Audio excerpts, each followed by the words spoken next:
Couch, what up?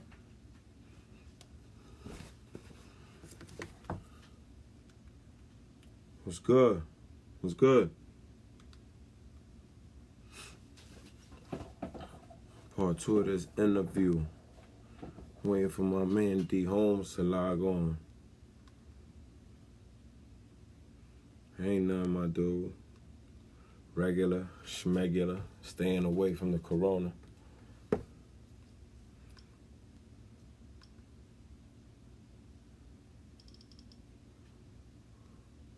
Yes, sir. Blessed, brother, blessed.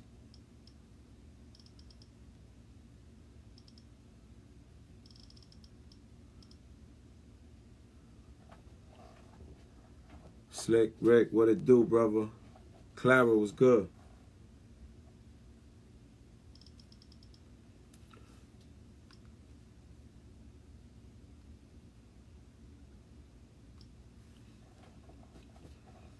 Millie Mills, what's the word?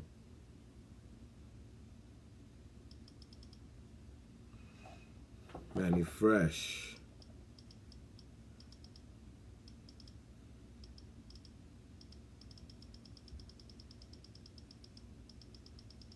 Wait a minute.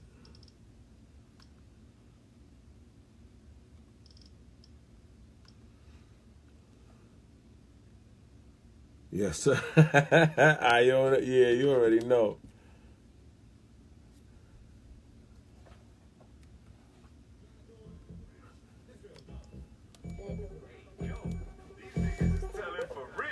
Dykeman, Elwood, that's where I'm from. Everything Let me see where this man at. that's real dumb. You got birds, you got pimp. I can't touch that shit. Niggas talking about fuck me. Fuck that snitch. Fuck that snitch. Fuck that snitch. You niggas telling on everything. G Deezy. Fuck that snitch.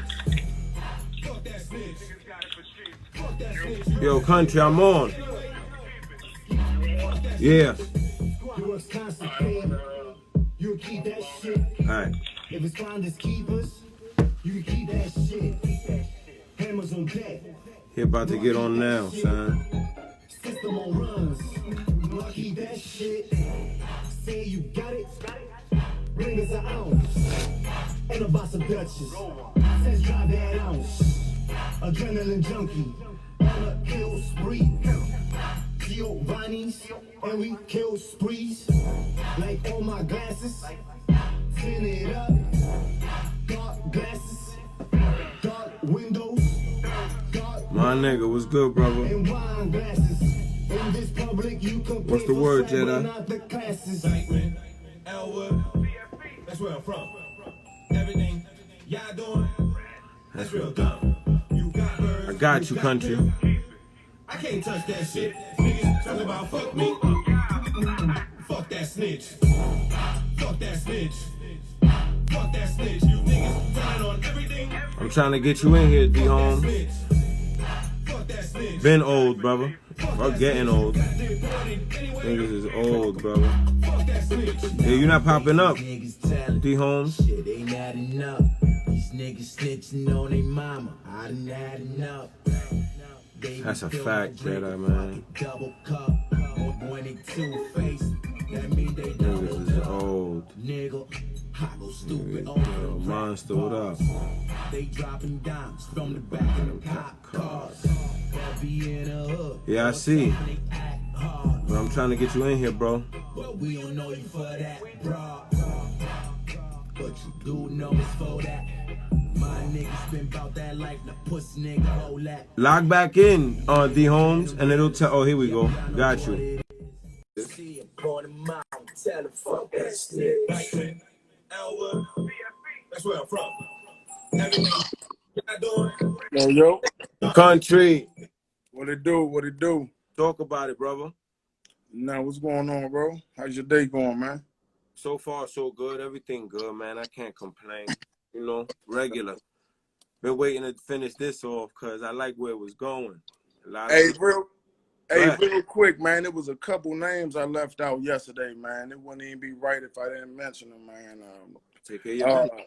Jared Jack, man, was one of the guys that I played alongside with the Okay. Maryland Stallions. And this name you're not gonna know, but you know a lot of the audience from local area will know Omar Weaver.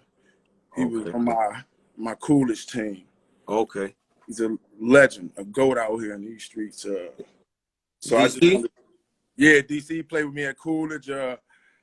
He was one of the guys that didn't make it, you know what I'm saying? Got you. That should have made it, man. You know what I mean? Like a cold legend, man. Like Kevin Durant. He was like Kevin Durant before Kevin Durant, though. He was our Kevin Durant in high school. Got you. Just wanted to shout them two out real quick. Absolutely. Absolutely. We left off at your senior year, though. I ain't forget. Yeah, so senior year, of course we was trying to go back to back. Yeah. I'm trying to think if we went on a winning streak. Another one. I think it so of course we go to the MAC tournament, we finished #1 again. Yes, in sir. the regular season. And we go on to now this time in the MAC tournament championship game, I think we got Niagara. And, Okay. they was loaded too. They had a squad, Tramel Darden, Reeves, Juan Mendez. So that joint came down to the last shot. We got the stop that we needed to go on and win our second championship in a row, back to back, and another trip to the field of 64 this time. Okay. And who you guys run into in the first round? First round we ran into Florida. Anthony Roberson, David Lee, Matt Walsh, and those guys. And we came out, man, just breathing smoke, man. That was special because when we played them, we played them at NC State. Okay. So, and Duke was in our region. So after Duke got finished playing and stuff, like, we had the whole audience, the whole crowd and stuff like that behind us. And we got out to a good start, man, and we pulled it out. Like, we never looked back. Like, you know what I mean? We controlled that whole game. So we advanced, beating them by 15. Yeah, that was a goodie. Yeah.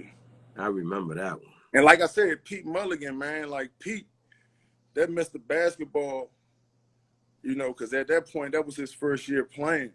Yeah. But the year before was his, sit-out year. So he played big that whole season, especially, MAC tournament all the way up to that second game in the tournament. Yeah. So who y'all get in the second round? So this thing about the second round, it was between Wake Forest and VCU, right? So that game came down to the wire. I believe Chris Paul had hit a 3. We watching the game in a hotel. Yeah. Hit a 3, to help them advance against us. So we ended up playing Wake Forest that second round. And at this point, man, I don't know. It was, that game was it was a good game, man, special game. First and foremost, by us beating Florida, man, it just showed that we can play with anybody. It didn't even matter about the name on the front of the jersey. You know what exactly. I mean? That's how we felt. We felt that year fact. that we could make at least a Sweet 16 run, But that game, man, it was about adjustments, man. I don't think that coach adjusted.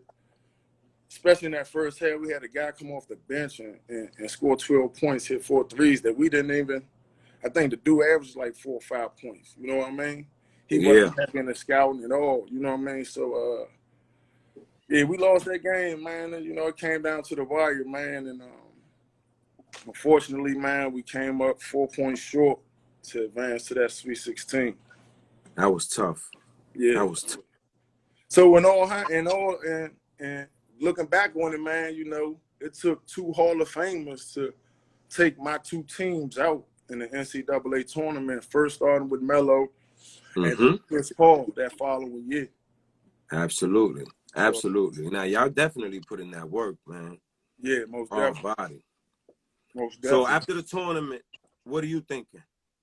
So after the tournament now, but during this time, like usually, so I go from Maryland Stallions to DC Assault, Coolidge to Oak Hill. So in all 4 of those stops, right, my coach was like, let me just say this, my coach had my best interests. You know what I'm saying? When fast forward to my end of my senior year, you know, of course we get up, you know, we come back, you know, had a celebration and all that stuff when we get back. And we do that for like a week or two, you know, we celebrating and stuff, you know, enjoying the fruits of our labor, whatever. Seniors going out. Well deserved.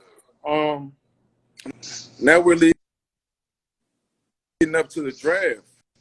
You know, workouts and stuff like that. So, like I said, Gonzo was heavily invested in Lou, man, and he really wasn't invested in nobody else, man. And you would think with myself, you know, I know me and him had battles and stuff like that, but you would think the loyalty that I had with them, you know, I told you I was ready to leave multiple times, you know what I mean? So you would think that he would be loyal, return that favor. And I think so right after the tournament, there's 3 NBA camps that you get invited to, main joints. Chicago, Portsmouth, and Utah. So the type of year that I had, I'm like, I made all MAC first team, all MAC, you know, all MAC and everything in the city. So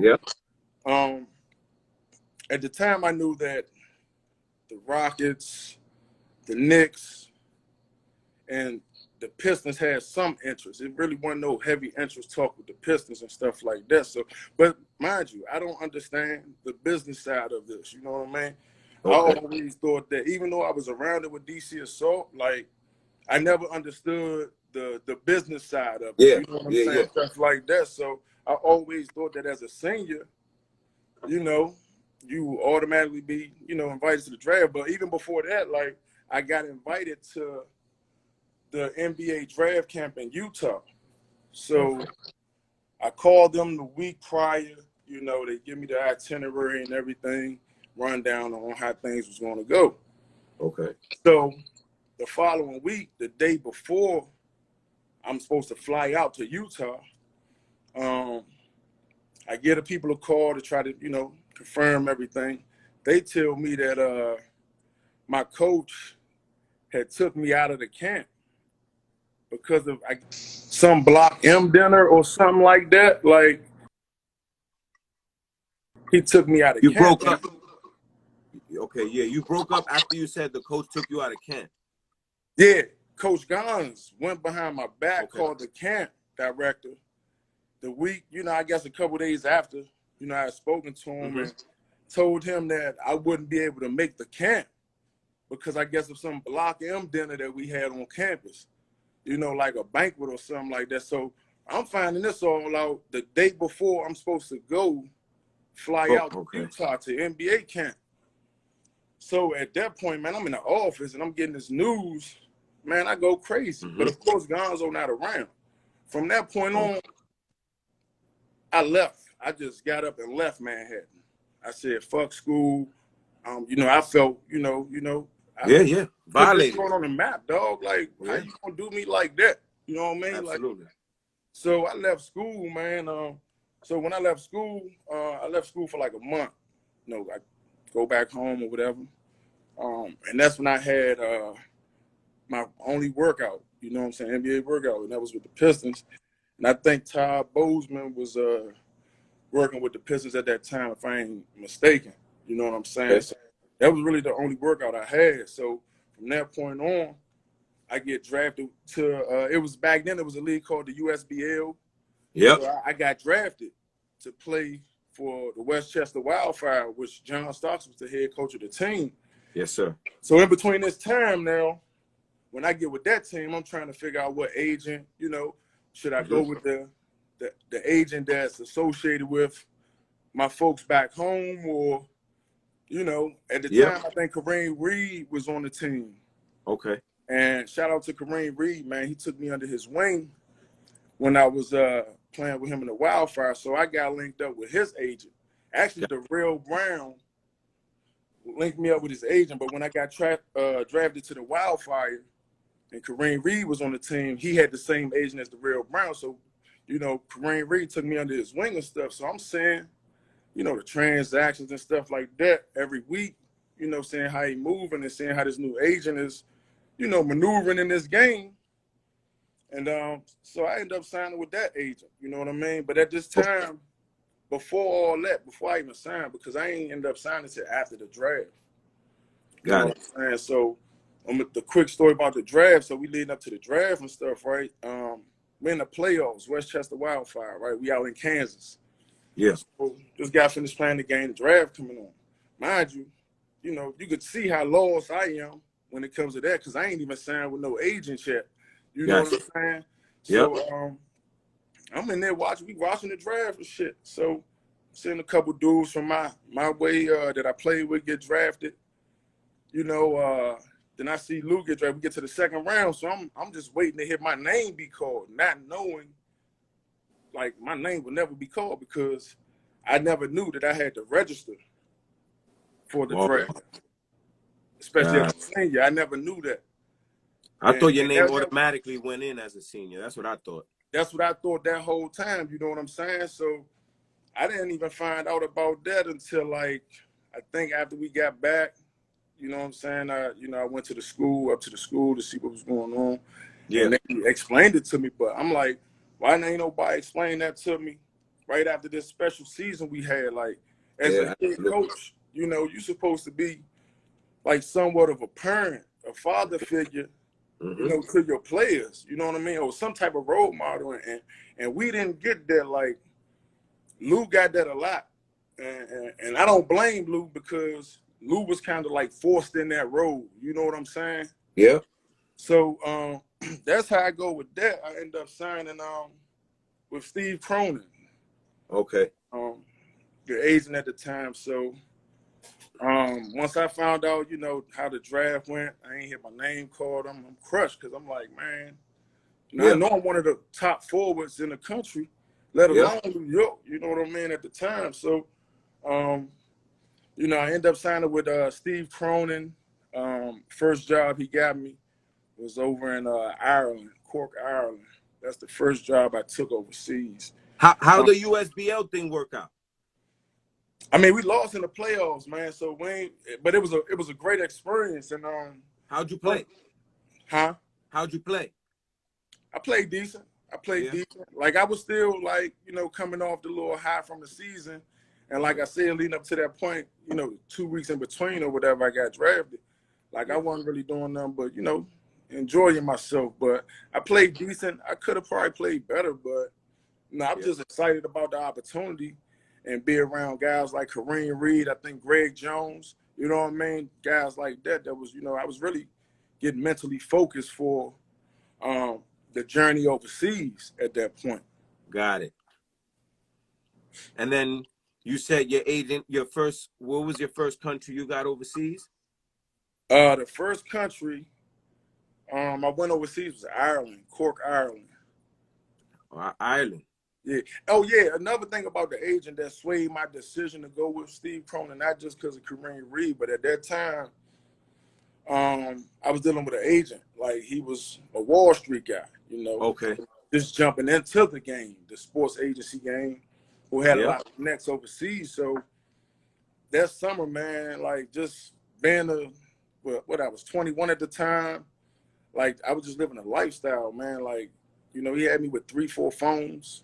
And any limousine service back and forth to wherever I want to go, throwing money wherever I needed it, whatever I needed.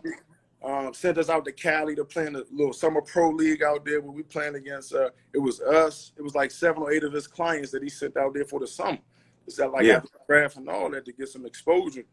And, you know, coming back to New York and just living that lifestyle, man. New York ain't cheap, man. You know how it is. And at all. When you got the money and stuff like that swayed me, you know what I'm saying? On top of that, my first job overseas in Ireland, he was paying my mother $1,000 a month that I didn't even have to pay back. You know what I'm saying? Because I was like, I really wasn't like feeling it at first. You know what I'm saying? So that was my first job, Ireland. How'd that go? I mean, it was cool. Like, when I got over there, I was on a mission. You know what I'm saying? It was me, and the other American on the team was Glenn Worley. He played at Iowa. You know what I'm saying? The Big Ten. So I get over there. I'm doing my thing, man. I'm averaging. During that first month, I was averaging like 35 and 17. You know what I'm saying? So played like 4 months over there towards like, I would say like the third month. I had like an Achilles injury. You know what I'm saying? But it wasn't nothing crazy, but I think it was like some stress or something like that. One particular game we lost, that was a big game. Like, I made the right play. LeBron doubled in the post, dude, come down the middle, pass it to him. He traveled. So, of course, over there, they blame the American. It don't matter what you got. How many you scored, you was getting blamed, like, especially if you're the man on the team. So, man, the coach had words. He was talking indirect in the locker room after the game, but everybody knows what he's talking about. We had a few words. Go home, call my agent, tell him what happened, whatever. Next thing you know, next morning, I get called into the office. So I'm meeting with the owner of the team, the coach, and the manager, right? So they was like, what's going on, man? What you unhappy, such and such? I don't even know what's going on. Yeah. So what happened was, after I had spoke to my agent the night before, he went to the message board, the Euro basket joint, and put up unhappy player in Ireland.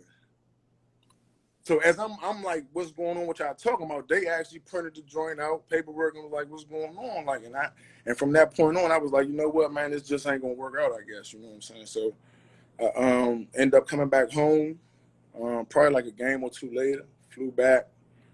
And my agent had a job for me in Germany. So I came back for like a week and some change. Well, when it was time to go to Germany, I had cold feet. You know what I'm saying? Because my little short experience in Ireland, like, my payment, like when I got paid, first and foremost, you far away from home. You know what I'm saying? Yeah. City boy stuff like that. You're across the water, like. And then when it came down to my first little payment, it was some BS with it. You know what I'm saying? It wasn't on time. You know what I mean? I think I got paid like 3 or 4 days late. You know what I'm saying? So, like, it was, on top of that, it was raining a lot over there. I wasn't happy. It was like my numbers was good and I was doing my thing, but it was like, I don't know, I just got cold feet when it came to Germany because the money wasn't right at that point. And I'm like, I'm knowing my worth at the time. Yeah. Like, he can't keep throwing me these little BS deals. Like, I appreciated everything, but at this point, my name buzzing. I know I'm worth more than what you offer me. There's a question right there. In Ireland, what team did you play on? UCC Demons. Okay. UCC Demons. Okay. So Germany, talk to me. I ain't even go to Germany. You didn't go? I didn't go to Germany. I got back home. I had a girl at the time. Okay. She missing me, Then I'm like, you know what? Experience all that. I ended up staying. The deal wasn't right. I ended up staying. Like, limousine joint came to the crib to pick me up, take me to the airport. I'm like, nah, I ain't cool with this deal. So from that point on, man, the agent severed ties and stuff. You know what I mean? And then, I stayed home that year. I think that was like 2006, 2007. Finished up some classes and stuff. And then through the grace of God, man, my next job didn't even come from an agent. It came from my man, Jared Johnson. You know Jared. Yes, sir. He was in Uruguay. And he called. He knew I had a situation. I was back home. Because at the time when I was supposed to go to Germany, he was over there. Muggs was over there playing. Another guy that was on a client team that my agent was representing was over there. So I ain't even go over there. So he called me. Well, he emailed me one day. It was like, yo, we looking for the dude I'm dealing with over here looking for a power forward. The team trying to make a run for the playoffs these last couple months. So we got that joint. He got me locked in with the agent. Yeah. And then about 2 weeks later, I was on my way to Uruguay. You know what I mean? So nice. I get to Uruguay. We did good. I think we went like 4-2, 5-2. while I was there. Okay. We won our last game, so we're in the locker room, you know, listening to the radio because we need a team to lose in order for us Yeah. to make the playoffs and stuff like that. So, long story short, we think they rigged the game because we listened to it. They was at home, but we ain't. The team ended up winning in overtime or some crazy call or whatever. Yeah. So that was my little short stint in Uruguay right there. All Well, right, the first time. what were your numbers like in Uruguay? In Uruguay, I think it was like 17-8. You know, in Uruguay, I had a much better like overall team. Like their national team was actually good. Okay. They had a kid over there. He was like 16, 6'10". Yeah. Like, moved like we called him the big fundamentals over there. Like, you know what I mean? We had a more of a team over there. The ball was spread out. We had a good point. Our guard play was the difference. Got it. Playing over there. So that's how that went, the first little step. Okay, let me ask you a question. Coming up, right, in Yeah. DC, summer ball. What was summer ball like for you in DC? Man, the competition was thick back then. Pause. Hey, man, like, it was just some legendary shit, man. Because I told you I really didn't, you know, it was just a hobby. And then when I got to Coolidge, that little transition from Easton to Coolidge and team of DC Assault, like I was exposed to a lot. You know what I'm saying? So the target, to be honest, the best high school team I played on was Coolidge. We had the most pros. Got it. Pros, not even an Oak Hill team. It was the Coolidge team my junior year. Yeah. You know what I'm saying? We had the most talent. It was the best team I played on. So, and that's how that was with the school and stuff like that. But the summer ball. I mean, how was that? You did the Berry Farms and all that? Nah, I didn't do Berry Farms when I was young. See, back then when I was playing, it was the Kenner League, it was the Herbo. You know what I'm saying? It was certain coalitions that I was a part of. Now, all the joints should be like down Georgetown University. Wherever the bump was at, I was there. You know what I'm saying? Because I was with Assault, so the bump was crazy. We had like DC, like we're gonna make this official right now, Drew. No disrespect to NYC, man. They've been carrying the throne as the mecca of basketball for the longest. But it's time to pass that torch, man. We got the guards, brother. That's all y'all got, though, man. We got guards. We've always had that. We've always had that. We've always had the guards. We're not known for having bigs, bro. We know, but thing is, we known for having guards, bigs, wingmen. You know, we got a few, but our guards, I don't know. We don't want to get into that right now. Yeah, right. Got you. But nah, the summer ball was it's just some legendary. Nah, DC stuff, definitely got legendary ball players. Though. That's a fact.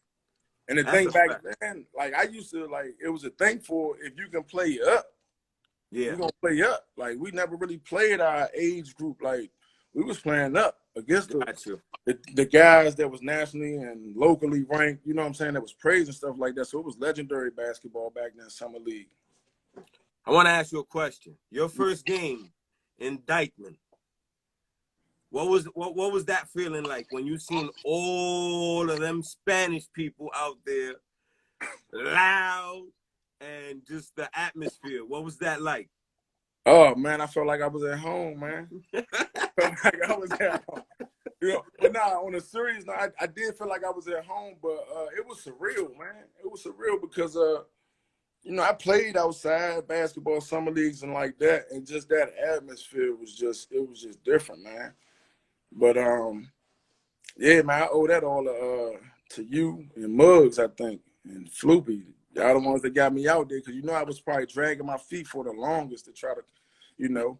But like I said, that's one of the things I regret I didn't do while I was playing at Manhattan College. You know what I'm saying? During my career and my tenure up there.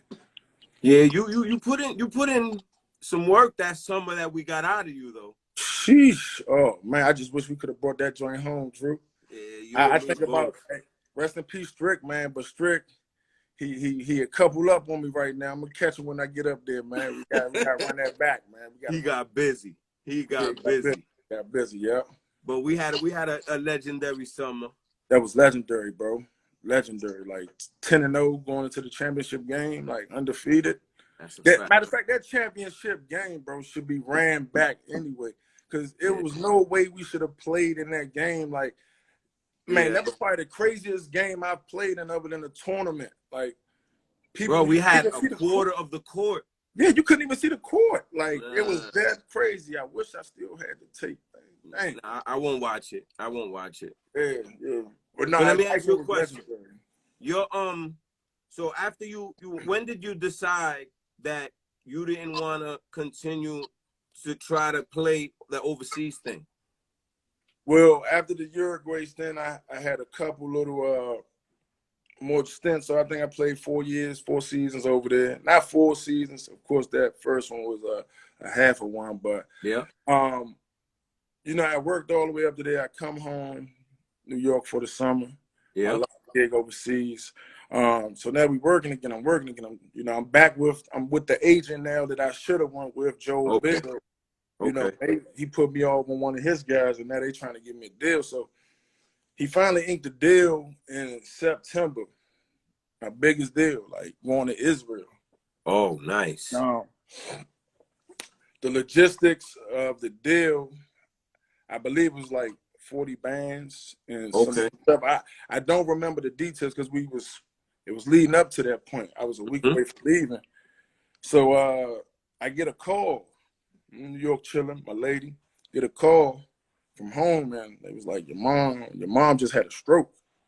Oh man. So I immediately dropped everything. You know what I mean? Yeah, absolutely. Came back home, look after mom's the oldest of 7. So that's what really put my career on hold right there. But even when she got a little better, because it took like a year and some change for her to get better, she has a half a stroke a year and a half later. So at this point, I'm like, you know, it's life after basketball. I need to find something to do after that. And I'm like 27 at the time. Like, you know, I'm still young.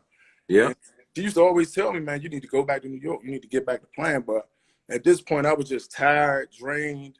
I'm like, you know what I mean? Like, it was a good run type shit. You know what I mean? Yeah. Question. The Riverside, the coaching at Riverside. Coaching at Riverside. Oh, shout out to Mark Jerome, man. I got that job. Due to the fact that year that I took off from Ireland, 2006, 2007, I went back to school. A lady that worked at the school, Miss Margaret, her grandson or somebody played at St. Mark's. It was a Catholic school in Riverdale by Manhattan. They didn't have a coach, so they wanted me to coach. So long story short, Ty Jerome, you know, he was playing on that team, and I just saw something special in that kid. We used to call him Steve Nash. But anyway, coached them kids all the way to, I think it was the semifinals or the States, to go to the States or something. He saw the good job that I did with 5th graders. You know what I'm saying? And he offered me the job. He liked what I did with his son, Ty. Offered me the job at Riverside. And I know that ruffled some feathers because, you know, that's when the time, I think he just took over from Lorch. You know, Ty Jerome, dad, Mark. He took over, and that's how I got that Riverside job. Okay. So you back home helping Mama Love out? What's the direction you trying to go in when you decide that it's time to get up and do something? I got mixed emotions, but at this time, like fresh off of that, I'm just trying to find me a job, like trying to find my niche after basketball, like because I'm in the mind frame, like I'm done, like I got moms, you know, I got little sisters and stuff like that, little brothers, so I'm like, it's over with. Let me find a niche. So I've done everything as far as work 9 to 5 after basketball, but as of right now, the last 2 years, I'm 10 toes down in coaching. Like this is what I love to do. Talk about it. I've been coaching with New World AAU organization for the past 2 summers. This last summer, they linked me up with a guy by the name of Mike Agan. They felt as though, you know, we would be a good match for each other and stuff like that. So, he asked me, you know, we had a summer where we was coaching 16 and under. We had a mob. Like, we had a mob, but we didn't complete a goal. We didn't make a championship or nothing like that the whole summer. So we get through the summer, he liked what I brought to the table. You know, he didn't have a chance to go to college and stuff like that. His basketball career stopped at high school. So he basically wanted somebody on his staff that had that actual experience, college experience, and stuff like that. So I decided at the last moment, man, that I was going to join. Okay. Thurgood Marshall. He coached at Thurgood. We coach at Thurgood Marshall Public Charter School in DC and Southeast. So that's what I'm doing now. I love giving back to the kids, man, passing on my knowledge. Like, especially the Absolutely. kids it kills me because the kids that was just like me, you know what I'm saying? That tell you what they want, what you want to hear. I see right through that, you know what I mean? And I'm just teaching them the right way to go, man, and teaching what not to do. You know what I mean? Especially So you're doing the AAU and high school? Yeah, this year was my first year coaching in a high school. I was assistant coach to my man Mike Akins. And it was an up and down season, man. We was losing kids, kids getting injured. It was a valiant effort on our behalf. We won our first first JV. They won their first championship in school history, and then we followed up a week or two later, winning the first championship in school history. So we trying to run that back next year. Ain't no trying, we will run it back next year. And what's that team looking like? I mean, we lost 3 key seniors. One of them, he didn't play that much because he got hurt. He had like a KD injury with his Achilles in warm-ups before the game. But the kid right there that you got in the background, especially, man, he was a senior leader. That was a leader that we needed, Devin. So we're losing him. I think he was probably one of the top 2 or 3 defenders in the city, in the area. We got the Aiken boys, which are our backbone. These 2 kids can go, man. These twins can go, man. What positions? Point guard and shooting guard, man. They're in a special position right now to where as though one of them, he's almost about the point guard. The main brother, he's about to score. He's on his way to 2,000 points. Wow. Special kid, small, both of them small but tough. I would rank him as the best point guard going into next year in the DMV area at his height. The whole DMV? Yes. Mike Aiken.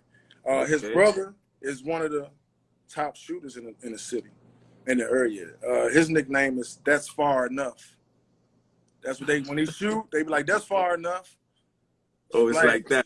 Yeah, so we lost 3 key seniors, man, but the core, our backbone of our team is still there. We got a couple guys we're adding, this year coming up.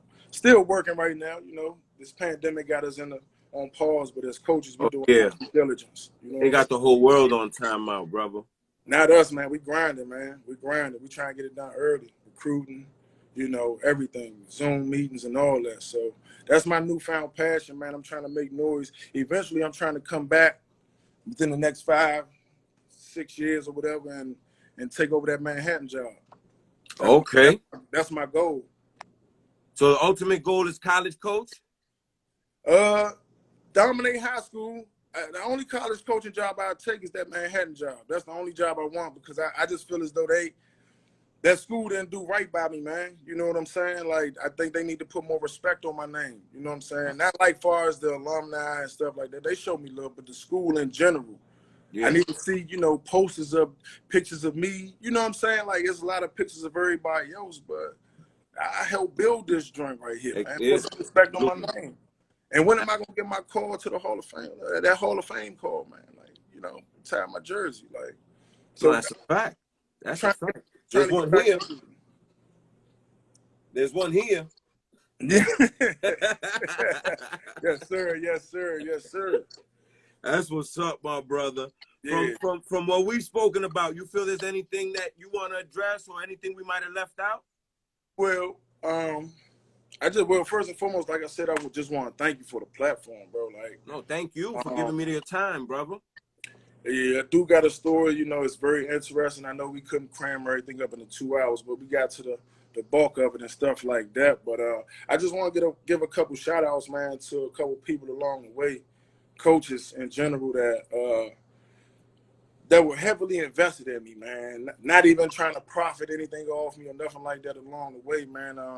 Want to give a shout out to Tony Langley, Ed Hill, my coaches at Our Lady Queen of Peace, man. Coach Foster, Coach Thaddeus Freeman, Coach Butler, Coach Dorman, Coach John Lewis, Maryland Stallions. Coach Okay. John Lewis was heavily invested in me. Butch Cherry, rest in peace. Everybody who know me know Butch was the guy for DC Assault that was like super invested. That was my guy, man. You know, him and Kurt. I mean, the whole DC Assault family, but mainly them two and Butch, man. Those were, you know, he was invested in me. Chucky Martin, you know, that's my guy. He the reason why I chose to go to school in New York. You know, Okay. and back then we, you know, growing up, man, New York, DC, and Baltimore, we hated each other. I never thought I'd be in New York, but because of that relationship, yeah, because of it was a heavy rivalry back then. Every Fact. corner, man. That's a fact. You know what I'm saying? Like we wasn't friends and nothing like that. We hated each other, man. Yeah. So I owe all that to Chuck Martin, man. You know what I'm saying? And of course my Jasper family, man. I mean, besides what I went on with the coaches in my career and stuff like that, man, Coach Gonzo, man, it's like that campus showed me love, man. Riverdale family for life, man. Family showed me love, students, everybody, like, so I'm just grateful. I need one crazy college story. I need one. All right, so we did a lot of boycotting up there. So all right, we playing Syracuse, right? This sophomore year, right? Now we're in the preseason in NIT. I believe it's sophomore year. We go up to Syracuse, play Syracuse. They top 10 in the country.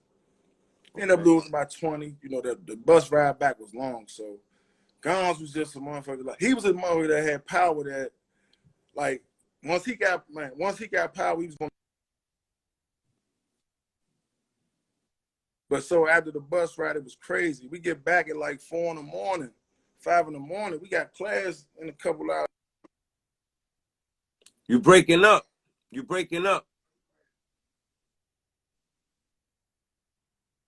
Yo. Yeah, you was breaking up a lot heavy, bro. Oh, can you hear me? What's the last thing you heard? Now I could, yes, sir. When you said that he was a person that abused his authority, you could tell that he was picked on when he was a kid. Yeah, so when we got the we played Syracuse preseason in NIT, up Syracuse, they top 10 in the country.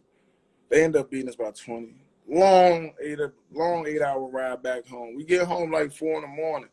He wanted to get off the bus and shoot free throws, like 100 free throws. Like niggas got class in like 4 or 5 hours. Like, you know what I mean? Like, so we shoot the free throws or whatever. That next day we wake up, we meet at lunch, the whole team, right? So we had dinner, so we already know what we in for in practice. We already know he gonna take this past basketball. You know what I mean? And at this point, this is like our third or fourth boy. Yeah.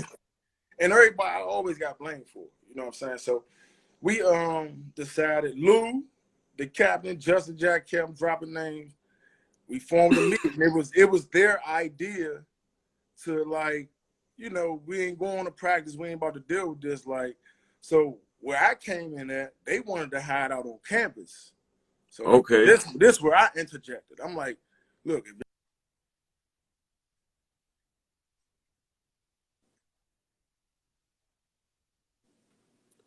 you breaking up, bro. You breaking up. Can you hear me? Okay, now I can. Yeah, you breaking up. Yeah, you said that Lou and the other captain organized it, and they wanted to hide on campus.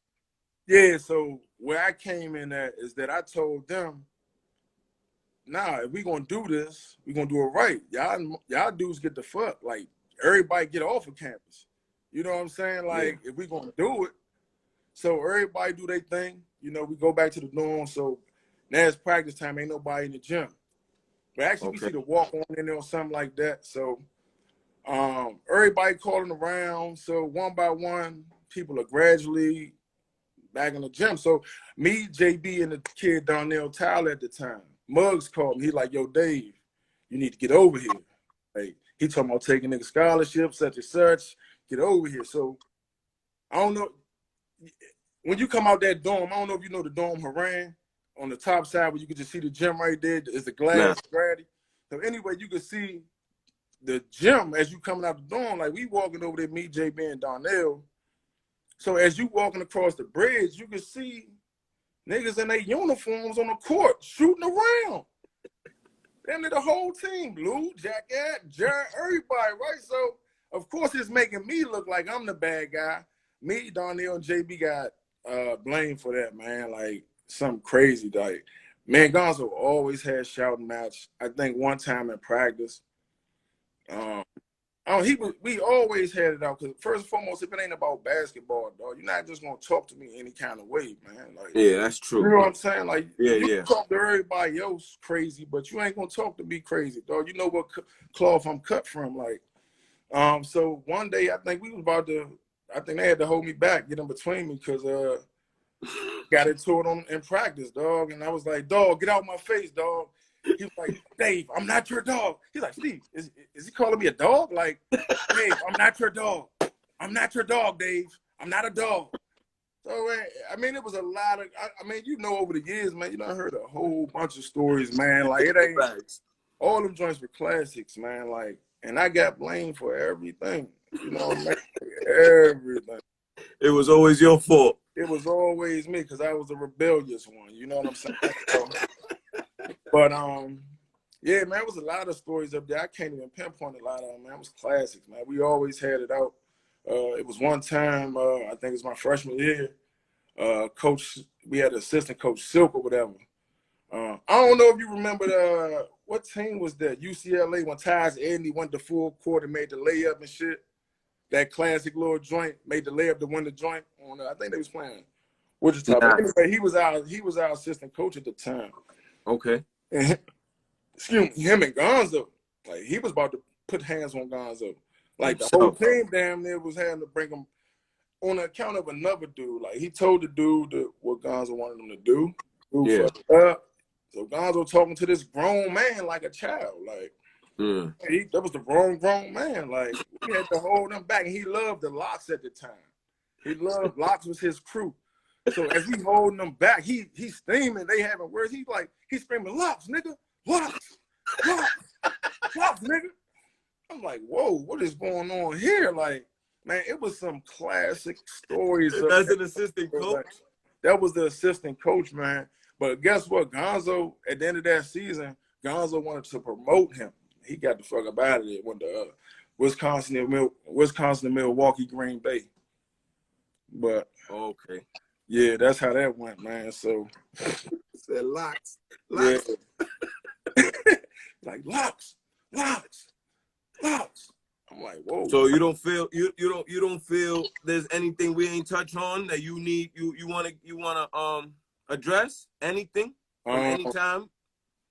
I mean, just now, man. I just want people like locally here, man. Like, put some respect on my name too. Like, I heard about the little documentary Friday about the PG ballers and all that, and it's like every time I hear something, especially when it's dealing with DC assault, man, like, why ain't my name, when that torch was passed to me, when DJ and all them left, you know, it became my team. You know, I'm playing with David Hawkins, Brian Chase, Cliff Hawkins, Bernard Robinson, all those guys. Like, I was the leader of that team. We actually won championships. I held it down. We held it down as a unit, but especially me. You know what I'm saying? Like, I think these people need to just put a little more respect on my name, man. And that's about it, man. That's for real. Like, you know, from that standpoint, Manhattan, start with Manhattan, bro. Like, I ain't really tripping off the city because, you know, when I run into certain people, you know, they know what it is. You know what I'm saying? Yeah. But when they get that platform, I need y'all to, you know, during those times, like, just drop a name. That's all I ask. You know what I'm saying? That's it. You know what I'm saying? Mention me or something like that. Pay some homage. Yeah, pay homage, Joe. Don't just pay homage when you see me in the street. You know what I'm saying? Like, you know, you get that platform. If it was real, you know what it was. Like, shout it.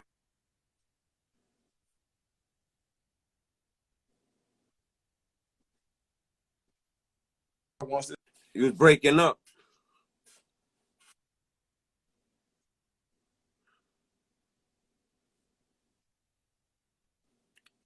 Your Wi-Fi gotta be from DR.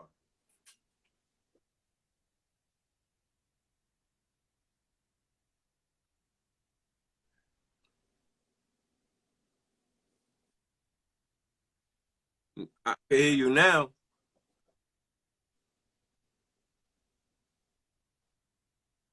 Yeah, in and out, no homo. I can hear you a little bit. Yeah, back on my name, man. I ain't asking for much. That's it. That's it, and that's all. No, I hear that, brother. Anything you wanna, It anything that, was it was a journey. Your story, man.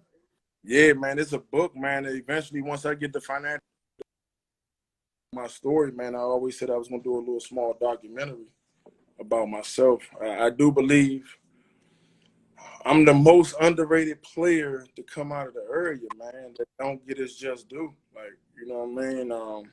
I think, Yeah, far as Oak Hill is concerned, like guys who actually have potential to make that next level, I don't get talked about much there either. Like, you know what I mean? And I put in work. So, you know, when people mention the Oak Hill, okay, I ain't make the NBA, but I had a wonderful career, college and overseas. You know what I'm saying? So that shouldn't take away from nothing that I, work for. You know what I mean? So, absolutely. I mean, I got a project, it's coming soon, man. We just starting things, the process and stuff like that. But like I said, man, I'm a documentary coming soon, and hopefully a book within the next few years, man. That's what I'm working towards. No, that's what's up, man. You know, I'm here, brother. Whatever you need help with on this side, you holler at me. It's always love. Most definitely, bro, man. Special thanks to you, man, because that's something up there in Dykeman, man. That's something, man. You got me the exposure that I needed, man. You helped me Y'all was cement my eating. name. Y'all was eating. Yeah, we was eating heavy, man. Like, we was like 200 just to show up, like 2 different tournaments, dog show, Dykeman. You know what I'm saying? Like, that shit was That's a crazy, bro. fact. That was I just was an crazy. agent for a summer. I was an agent for a summer.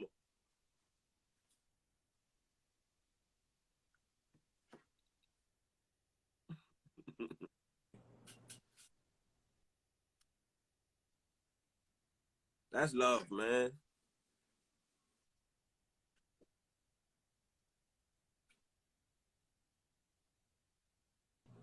We're gonna keep this thing going. Anything you need on my end, as far as the podcast, what you doing, man, I'm a phone call away, bro. Absolutely, bro. Love, man. Much love, bro. Thanks, man, and man, get a fan my love, bro.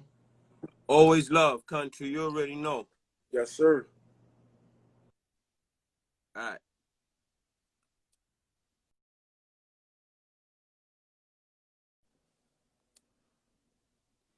There you got it. D Holmes. I'm coming back. I'm not sure when, but I have another interview coming up real soon, probably for Sunday. I'm working on something. But y'all stay blessed and stay corona free, man. Stop playing with that virus. This shit is real.